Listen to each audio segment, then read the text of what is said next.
새해를 맞이하는 미국의 엘라바마주. 한 중년의 남자가 깊은 고민에 빠져 있습니다. 지난날을 추억하는 듯 그는 사진을 바라보고 있는데요. 사진의 배경은 다름 아닌 한국의 모습입니다. 이 중년의 남성은 어떤 고민에 빠진 것일까요? 여러분의 좋아요 버튼에 힘을 얻어 비디오를 재생하겠습니다. 바로 지금 오늘의 사연 시작하겠습니다. 안녕하세요. 저는 마이클 앤더슨이라고 합니다. 저는 미군으로 20년 넘게 복무했으며 그중 3년을 한국에서 가족과 함께 보낸 특별한 경험이 있습니다. 그리고 그 시간은 제 인생의 가장 소중한 추억이 되었습니다. 저는 2010년 주한미군 근무를 지원하여 가족과 함께 한국으로 파견되었습니다. 당시 저는 사령부 지원 근무를 신청했고 덕분에 아내와 두 아이와 함께 한국에서 3년간 생활할 기회를 얻었습니다. 사실 저는 한국에 대한 사전 정보가 많지 않았습니다. 주한미군에 대한 기본적인 교육을 받긴 했지만 막상 가족을 데리고 가야 한다고 생각하니 막연한 불안감이 들었습니다. 언어도 다르고 문화도 다르고 생활 방식도 미국과 많이 다를 것이 뻔했으니까요. 하지만 한편으로는 새로운 환경에서 가족과 함께 특별한 경험을 할 수도 있겠다는 기대도 있었습니다. 2010년 6월 우리는 서울 용산에 도착했습니다. 공항에서부터 한국의 깨끗한 환경과 체계적인 시스템이 눈에 띄었습니다. 이국적인 간판들, 분주하게 움직이는 사람들, 그리고 익숙하지 않은 언어가 들리는 풍경 속에서 우리는 낯섦과 설렘을 동시에 느꼈습니다. 처음 며칠 동안은 기지 내 숙소에서 생활했지만 곧 용산 기지 근처의 아파트로 이사하게 되었습니다. 아이들은 용산의 국제학교에 다니게 되었고 저와 아내는 새로운 환경에 적응하기 위해 노력했습니다. 한국에서의 생활은 처음부터 쉽지만은 않았습니다. 미국과는 전혀 다른 문화와 예절이 존재했기 때문입니다. 예를 들어 한국에서는 인사를 할 때 가볍게 고개를 숙이는 것이 일반적이었고 식사할 때 어른이 먼저 수저를 들어야 하는 등 다양한 예절이 있었습니다. 처음에는 이런 문화가 어색했지만 점차 익숙해지면서 저 역시 자연스럽게 한국식 예절을 따르게 되었습니다. 무엇보다 한국의 정이라는 개념이 신기하면서도 감동적이었습니다. 한국인들은 처음에는 다소 낯을 가리는 듯했지만 한번 가까워지면 진심으로 챙겨주었습니다. 저희 가족이 이사 왔을 때 같은 아파트에 사는 한국인 이웃들이 반찬을 나누어 주기도 했고 마트에서 물건을 살 때도 서비스라며 덤을 주는 경우가 많았습니다. 처음엔 왜 공짜로 주는지 이해하지 못했지만 그것이 한국인들의 따뜻한 정을 나누는 방식이라는 것을 알게 되었습니다. 제 아들 라이언은 당시 10살이었는데 한국에서 태권도를 배우기 시작했습니다. 사실 처음에는 그냥 운동 삼아 배우게 한 것이었지만 시간이 지나면서 점점 태권도의 매력에 빠져들었습니다. 그는 도장에서 한국인 친구들과 함께 훈련하며 태권도의 기본 동작뿐만 아니라 정신력과 예절을 배웠습니다. 미국에서는 개인주의적인 스포츠 문화가 강했지만 태권도는 팀워크와 인내심을 강조하는 운동이었습니다. 관장님께서 태권도는 단순한 무술이 아니라 인성을 기르는 과정이다 라고 말씀하셨던 것이 기억납니다. 라이언은 매일같이 연습하며 승단 시험을 준비했고 결국 한국을 떠날 때쯤엔 검은 띠를 받을 정도로 실력이 향상되었습니다. 그는 태권도를 통해 한국 문화의 깊이를 이해했고 그 경험이 이후 그의 삶에 큰 영향을 미쳤습니다. 딸 올리비아는 당시 8살이었고 한국에 도착한 후 얼마 지나지 않아 K-팝에 빠져들었습니다. 2010년은 소녀시대, 빅뱅, 2PM 등이 한국을 넘어 전 세계적으로 인기를 얻기 시작한 시기였습니다. 그녀는 TV에서 우연히 본 소녀시대의 지 무대에 푹 빠졌고 그날부터 K-팝 노래를 따라 부르기 시작했습니다. 처음에는 단순히 음악을 즐기는 수준이었지만 점점 한국어 가사를 외우려고 노력했고 나중에는 가사 뜻까지 공부하기 시작했습니다. 결국 그녀는 한국어를 배우겠다고 선언했고 국제학교에서 한국어 수업을 적극적으로 듣기 시작했습니다. 저는 그녀가 이렇게 한국 문화에 관심을 가지게 될 줄은 전혀 예상하지 못했습니다. 아내 리사는 한국의 전통시장과 길거리 음식을 무척 좋아하게 되었습니다. 처음에는 대형 마트에서만 장을 봤지만 어느 날 한국인 친구의 추천으로 광장시장에 가게 되었습니다. 시장 안에서 그녀는 다양한 한국 음식들을 맛보며 완전히 매료되었습니다. 특히 그녀가 가장 좋아했던 것은 김밥과 떡볶이였습니다. 리사는 시장에서 덤 문화를 처음 경험했을 때 신기해했습니다. 미국에서는 물건을 사면 정확한 가격만큼만 받지만 한국에서는 조금 더 넣어드릴게요 라며 덤을 주는 경우가 많았습니다. 이런 문화는 미국에서는 상상도 못할 일이야 라며 감탄하던 그녀의 모습이 아직도 기억납니다. 그렇게 행복했던 한국에서의 3년이라는 시간이 흘러 2013년이 되자 저희 가족은 미국으로 돌아가야 했습니다. 근무 기간이 연장되지 않았고 저는 저녁을 준비해야 했기 때문입니다. 떠나는 날 우리는 공항에서 서로 말없이 창밖을 바라보았습니다. 서울의 야경이 아름답게 펼쳐져 있었고 그 순간 저는 문득 이런 생각이 들었습니다. 언젠가 다시 돌아올 수 있을까? 한국에서 보낸 시간은 단순한 해외 근무가 아니었습니다. 그것은 저희 가족에게 제2의 고향을 만들어준 시간이었습니다. 하지만 그때는 몰랐습니다. 그 질문이 결국 현실이 될 줄은요. 2013년 여름 저희 가족은 3년간의 한국 생활을 마치고 다시 미국으로 돌아왔습니다. 한국에서의 시간은 단순한 해외 근무가 아니라 우리 가족의 삶에 큰 변화를 가져온 소중한 경험이었습니다. 하지만 현실적으로 저는 저녁을 준비해야 했고 아이들은 미국에서 학업을 이어가야 했기에 다시 익숙한 환경으로 돌아와야 했습니다. 처음 미국에 돌아왔을 때 우리는 다시 일상에 적응해야 했습니다. 하지만 한국에서의 기억은 우리 가족 모두의 가슴속 깊이 남아 있었습니다. 한국에서 태권도를 배우며 성장했던 아들 라이언, K-팝과 한국 문화를 사랑했던 딸 올리비아, 그리고 한국 시장과 음식을 누구보다 사랑했던 아내 리사. 우리는 미국으로 돌아왔지만 한국에서 배운 것들이 각자의 삶 속에서 계속 이어지고 있었습니다. 라이언은 미국으로 돌아온 후에도 태권도를 포기하지 않았습니다. 그는 고등학교에 다니면서도 계속 태권도를 수련했고 미국 내 태권도 대회에도 참가하면서 실력을 쌓았습니다. 특히 그가 가장 존경했던 한국인 사범님께서 미국에서도 태권도를 계속 수련하길 권유해 주셨고 라이언은 더욱 열심히 훈련에 매진했습니다. 그는 고등학교 졸업 후 태권도 지도자 과정을 밟으며 본격적으로 사범의 길을 걷기 시작했습니다. 2022년 그는 공식적으로 태권도 사범 자격증을 취득했고 현재는 미국 내에서 태권도를 가르치는 사범으로 활동하고 있습니다. 한국에서 태권도를 배우지 않았다면 지금의 내가 있을까? 라이언은 가끔씩 이렇게 말하곤 합니다. 그는 언젠가 한국으로 가서 직접 태권도를 배우고 그 문화를 더 깊이 이해하고 싶다는 꿈을 꾸고 있었습니다. 올리비아는 미국으로 돌아와서도 한국에 대한 애정을 놓지 않았습니다. 그녀는 미국에서 고등학교를 다니면서도 한국어를 꾸준히 공부했고 K-팝과 한국 문화를 접하며 점점 한국에서 살아보고 싶다는 꿈을 키웠습니다. 2020년 올리비아는 대학에 입학하며 국제경영학을 전공했습니다. 그리고 대학교 2학년이 되었을 때 그녀는 유학 프로그램을 통해 한국에서 공부하겠다는 결심을 했습니다. 아빠, 엄마, 저는 한국에서 공부하고 싶어요. 한국에서 직접 경험을 쌓고 싶어요. 아내와 저는 처음에는 걱정이 앞섰지만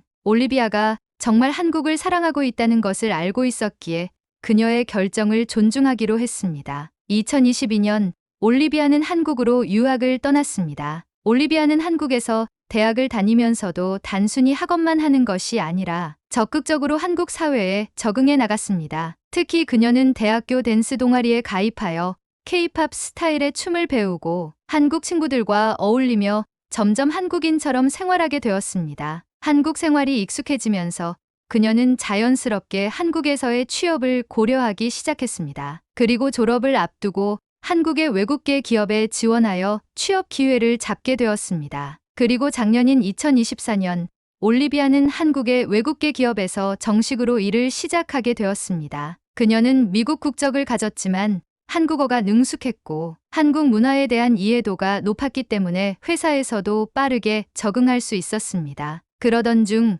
올리비아는 회사에서 한 한국인 남성을 만나게 되었습니다. 그의 이름은 김민준이었고 같은 회사에서 일하는 동료였습니다. 처음에는 단순한 직장 동료였지만 프로젝트를 함께 진행하면서 자연스럽게 가까워졌습니다. 김민준은 올리비아가 외국인이면서도 한국 문화에 깊이 적응하고 있다는 점에 감탄했습니다. 그녀가 한국 음식을 능숙하게 먹고 한국의 예절을 자연스럽게 따르는 모습을 보면서 더욱 호감을 갖게 되었습니다. 두 사람은 점점 더 가까워졌고 결국 연인 사이로 발전했습니다. 올리비아는 미국에 있는 저희에게 김민준에 대해 이야기하며 이렇게 말했습니다. 아빠, 엄마, 저 정말 행복해요. 민준 오빠랑 있으면 한국이 더 따뜻하게 느껴져요. 우리는 그녀가 행복하다면 기쁜 일이지만 한편으로는 그녀가 완전히 한국에서 정착하는 것이 아닐까 하는 생각에 마음이 복잡해졌습니다. 그리고 우려했던 일이 터지고야 말았습니다. 2025년 새해를 맞이하여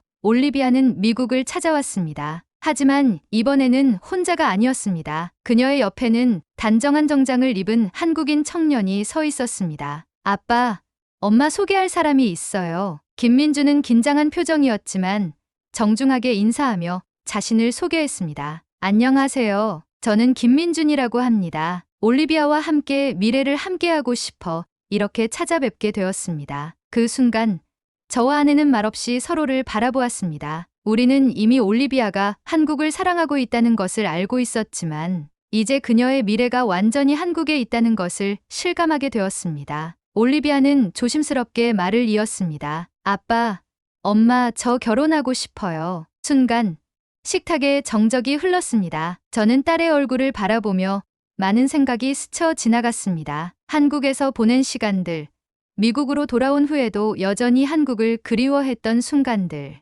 그리고 이제는 딸이 한국에서 자신의 인생을 설계하고 있다는 사실까지. 아내 리사도 깊은 고민에 빠진 듯 보였습니다. 그녀는 김민준을 바라보며 조용히 물었습니다. 민준 씨, 올리비아를 정말 사랑하시나요? 김민준은 단호하게 대답했습니다. 네, 저는 올리비아와 평생을 함께하고 싶습니다. 그 말을 듣는 순간 저는 한국에서 보냈던 3년이 떠올랐습니다. 한국은 우리 가족에게 단순한 해외 근무지가 아니었습니다. 그리고 이제 딸이 그곳에서 새로운 가정을 이루려 하고 있었습니다. 올리비아가 결혼을 선언한 후 저와 아내는 깊은 고민에 빠졌습니다. 딸이 결혼할 나이가 되었다는 것은 받아들일 수 있었지만 그녀가 한국에서 완전히 정착하며 살아가겠다는 결심을 했다는 점에서 여러 가지 생각이 들었습니다. 아내 리사도 쉽게 말을 꺼내지 못했습니다. 아들 라이언 역시 조용히 대화를 듣고 있었지만 그의 표정에서도 복잡한 감정이 느껴졌습니다. 올리비아는 저희를 차분히 바라보며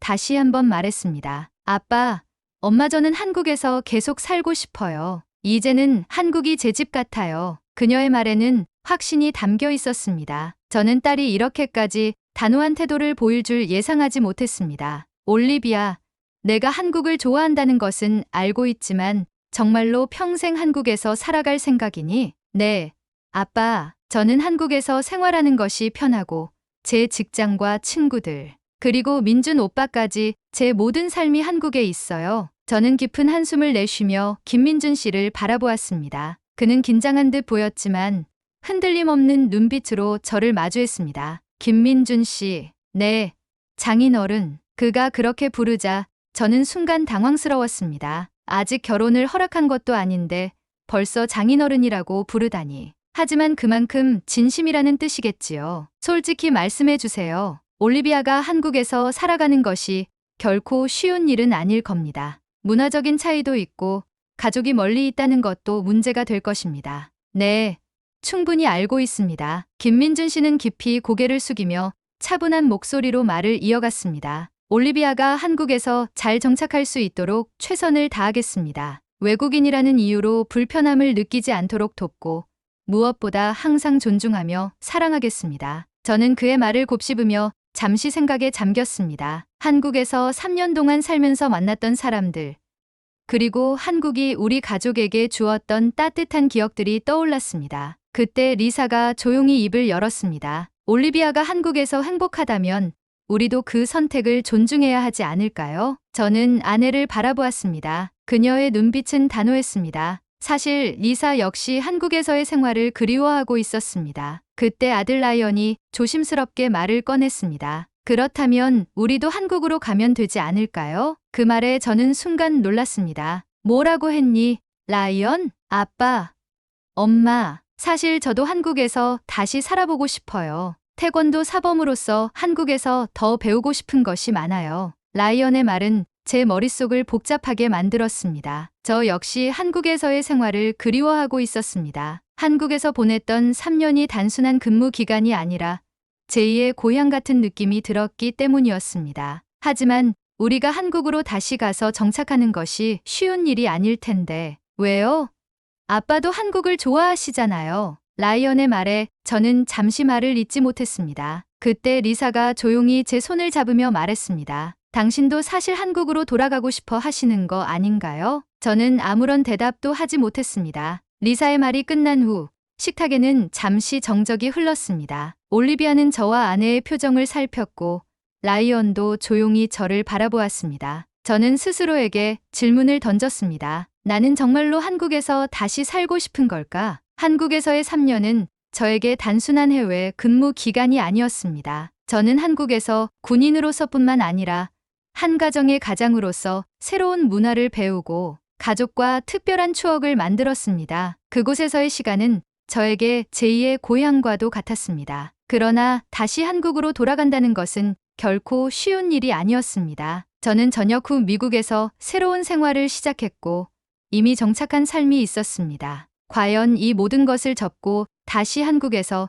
새로운 출발을 할 수 있을까 하는 걱정이 앞섰습니다. 그때 라이언이 다시 말을 꺼냈습니다. 아빠, 저는 정말 한국에서 태권도를 배우고 가르치고 싶어요. 한국에서 경험했던 것들이 제게 너무나도 소중했고 태권도 사범으로서 성장하려면 다시 한국에서 배워야 한다고 생각해요. 저는 아들의 진지한 표정을 바라보았습니다. 라이언이 태권도에 대해 얼마나 진심인지 알고 있었기에 그의 말이 더욱 무겁게 다가왔습니다. 라이언, 내가 한국에서 태권도를 배우고 싶다는 것은 이해하지만 미국에서의 생활도 고려해야 하지 않을까?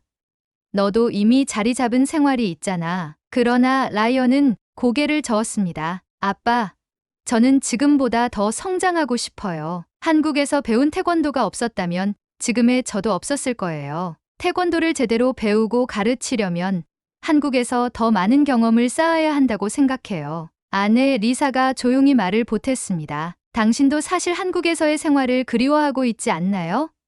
저도 가끔 한국에서의 시간이 떠올라요. 시장에서 떡볶이를 사 먹고 이웃들과 인사를 나누던 일상이 그리워요. 한국에서 살았던 3년 동안 저는 정말 편안했어요. 그 말을 듣자 저 역시 한국에서의 추억이 떠올랐습니다. 편리한 대중교통, 친절했던 이웃들, 그리고 한국 특유의 따뜻한 정서가 생각났습니다. 그렇다고 우리가 무작정 한국으로 갈 수는 없잖아. 미국에서의 생활도 고려해야 하고 현실적인 문제도 많아. 그러자 올리비아가 조심스럽게 입을 열었습니다. 아빠, 엄마, 사실 저는 결혼하고 나면 한국에서 오래 살게 될 거예요. 미국에 오더라도 자주 올 수는 없을 거예요. 그렇다면 우리 가족이 다 같이 한국에서 지내면 어떨까요? 제가 한국에 혼자 사는 것보다 훨씬 든든할 것 같아요. 그 순간 저는 깨달았습니다. 올리비아는 단순히 결혼을 하겠다는 것이 아니라